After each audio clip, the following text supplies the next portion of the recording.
સ્થાનિક સ્વરાજની ચૂંટણીમાં આમ તો સરકારમાં કરેલા કામોના આધારે લોકો ભાજપને મત આપશે,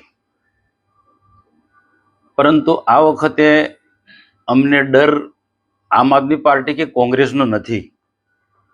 પાર્ટીની અંદર ટિકિટ આપવા માટે કેટલાક નિયમો બનાવ્યા છે. એ નિયમો પાર્ટી નુકસાન કરશે.